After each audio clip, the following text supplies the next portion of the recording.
আসসালামু আলাইকুম। আশা করি সবাই ভালো আছেন। আজকে আমাদের কাছে আরও দুইটা টয়োটা এক্সিও গিয়ার বক্সের প্রবলেম নিয়ে আসছে।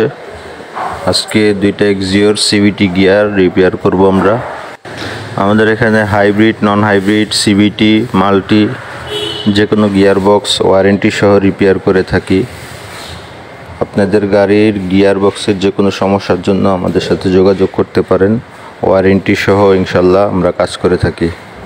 ইউজারদেরকে উদ্দেশ্য করে বলবো, আপনাদের যাদের সিভিটি বা মাল্টি গিয়ার আছে তারা অবশ্যই নির্দিষ্ট সময় অনুযায়ী আপনারা গিয়ার অয়েলটি পরিবর্তন করবেন। কারণ এই গিয়ার অয়েল যদি আপনারা দেরি করে চেঞ্জ করেন তাহলে আপনার এই গিয়ারগুলো বেশি নষ্ট হয়।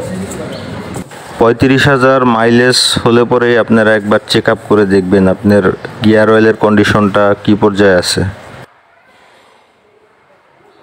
আরেকটা বিষয় অবশ্যই আপনারা খেয়াল করবেন, গাড়ি যাতে ঘন ঘন ওভারহিট না হয় সেই দিকটা খেয়াল করবেন। কারণ ঘন ঘন ওভারহিট হলেও গিয়ারের মধ্যে অনেক প্রেশার পড়ে, গিয়ার বক্সটা উইক হয়ে যায়।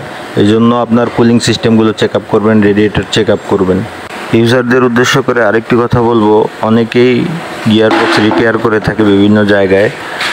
আপনারা একটু খেয়াল রাখবেন আপনাদের গিয়ার বক্সটি কাজ করার পরে যাতে ক্যালিব্রেশন নেয়। কারণ অনেকেই রিপেয়ার করে সেটাকে নন ক্যালিব্রেট করে ফেলে, পুনরায় এটার ক্যালিব্রেশন নেয় না এবং আপনার গাড়ি স্মুথ চলবে না, যার কারণে আপনার গাড়ি সিএনজি, অকটেন এগুলো অপচয় বেশি হবে, গাড়িও স্মুথলি চলবে না। এই বিষয়টি খেয়াল রাখবেন। অনেকেই এইভাবে কাজ করে থাকে, নন ক্যালিব্রেশন মোডে গিয়ার বক্স রিপেয়ার করে থাকে। এটা আপনারা কখনো করবেন না। অবশ্যই গাড়ি অরিজিনাল সিস্টেম ক্যালিব্রেশন নিবে, সেভাবে রিপেয়ার করবেন।